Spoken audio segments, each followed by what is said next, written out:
let's talk about the Omicron. Omicron? Have we Omicron? The variant. And what do you understand, or is there any link between the number of variants, the new variants, and a lack of vaccine access? This might be a very obvious yes or no, but what should we understand about that?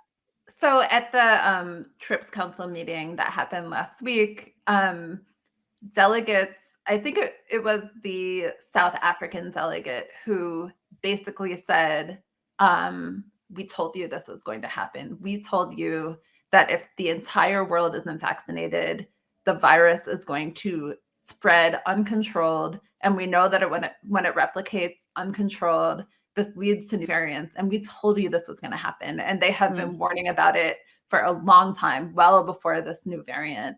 It was one of the major justifications for why we need it in the first place. Because, the US and a lot of Western wealthy nations, they have this idea that we can just protect our own population and to hell with everyone else. That should be condemned on its own terms because it's wildly racist and dehumanizing and horrific.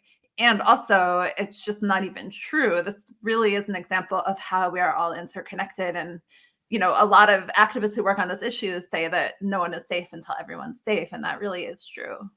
Yes, 100%. I don't know. And Mati, maybe you feel free to jump in. I know you've got your adorable gurgling child in the background. Yeah. Sorry about that. It's so cute. But we're in a moment where Biden is encouraging people to get their third shot, right? And the booster, and I guess, the efficacy fades. And this is where my little anti-big pharma tentacle goes like, is it true? Are you lying to us? What do you mean? Yeah. I'm like, do I really need a third shot? And I'm super pro-vaccine. I wish that for the fucking money this government has invested in it, that we could actually run a little bit more of the show instead of being run roughshod over by these companies. But yeah, maybe a little bit on that. Like what political, let me ask you about the politics later, but first, do you feel like it's a little, how do you feel a certain way about this booster at a time when people haven't been even accessed their first shot yet? There's a lot of resentment and concern that the priority isn't first getting full vaccinations to people in the global South, given the tremendous disparities. That has been a concern expressed by bodies like the World Health Organization. It's not a very fringe or marginal position to have.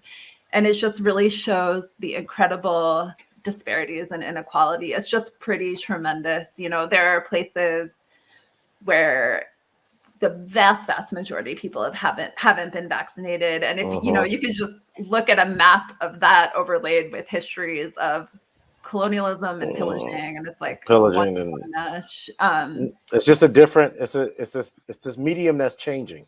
It's the same thing that's been happening for hundreds and hundreds of years, and that's what pisses me off the most about people in America who have access to the vaccine, who can get this vaccine safely, and who makes a choice not to do it and grandstand where it can save lives.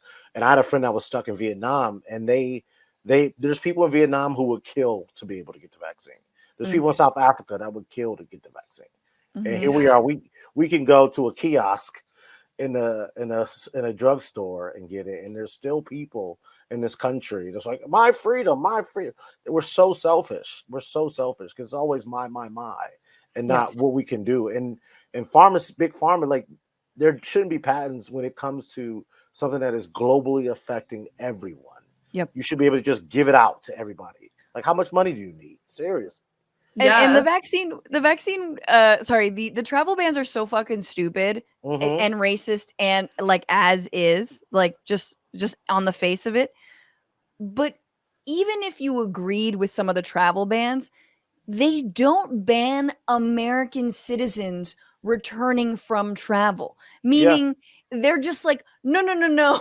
It's which makes no sense. Anyone can transmit the virus. The same thing with the China travel ban. It was like Trump was like, oh yeah, I'm doing such a great job banning travel from China. Motherfucker, citizens could still come back to and from. You weren't banning anything. You weren't helping or saving anyone. It was just people from those countries. You were being extra racist about it. You were being extra xenophobic about it for no actual benefit to anyone. Anyway, we're long gone beyond that. So, yeah, you know, the U.S., the European Union, they're much better at building fortresses than they are at just embracing policies that are rooted in concepts of radical equality. You know, the idea that everyone's equal regardless of where they happen to have been born. And not even that, but I was curious as to your thoughts on, you know, politically, some of the ways that like China and Russia, who have rolled out not as good of a vaccine, but their own version, Sinopharm or Sinoflex, I forgot what it's called, and the Sputnik vaccine, and they're rolling it out, you know, some in great measure, like a lot of them, some sort of a symbolic thing, but to a lot of countries in the global South, and offering it up and offering up those patents. And it's very much a way to exert some amount of soft power politically. The United States does not see that, though. The United, you know, like we don't. There's an ulterior no motive benefit. China, especially in Africa. The pharmaceutical industry and some lawmakers have this totally bananas line, which is one of the reasons that we can't support the sharing of vaccine recipes is that it's a trade secret and it'll give China an edge, and we can't have that happen. Which is such a really ugly intersection of sort of U.S. militarism and belligerence, and just protecting pharmaceutical monopolies. And it's something that unfortunately has a lot of momentum politically in Washington at a time when there's pretty bipartisan support for greater confrontational stance towards China. And so, you know, so there's that stance, and then there's a lot of law enforcement concerns about so-called piracy, and, you know, China, Russia, even Iran, like might try to steal information related to vaccine research. And it's like, I don't know, actually, I would love it if anyone and everyone could steal that information and make it. If you can hack that shit, please. It sounds like a great movie, it. man. It sounds like a great movie. Yeah, trying to get the vaccine recipe, like the KFC recipe. Totally. If you can steal these codes, steal them. I mean, they're treating them with, like they're nuclear codes or they're nuclear warheads. They're saving people's lives, and we don't care. We don't care about anybody else but ourselves. Mm-hmm. Yeah, and because of that mentality, we don't even have the best possible vaccine. Like, imagine if researchers from Moderna and Pfizer were sitting together comparing notes and being like, oh, hey, what if we combine this good attribute of our vaccine with this good attribute of yours, so that it's like maximally easy to store and ship, and this, that, and the other, you know, like it even prevents us from reaching the pinnacle of what humanity could accomplish. And these vaccines are produced with public money, you know, depending on the company, from the US, from Germany. It's like, it's just totally bananas. It's just such a profound injustice. It's all about the Benjamins. It's all about the Benjamins. It's anti-Semitic. No. Yeah. And like, it's very funny though, because, you know, hardcore capitalists will be like, well, it's all about competition. I mean, competition is what gets you the best product possible. Bullshit. Look at this right slapped in front of us.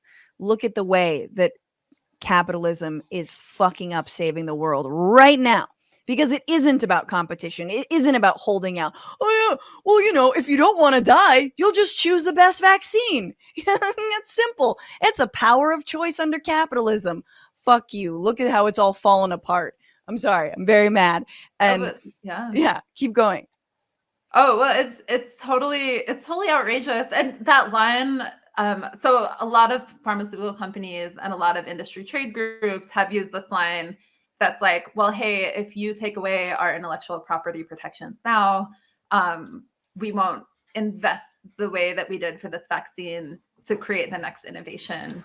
And when you just really think that through, that's just such a nasty threat. That's using like all of humanity or holding all of humanity hostage. What's going on, Frantifa? If you haven't already, subscribe to this channel right now. Hit that button. And also, you can become a patron and support the show every single week. Get access to bonus episodes and exclusive merchandise. Patreon.com/bitchuation room. Do it.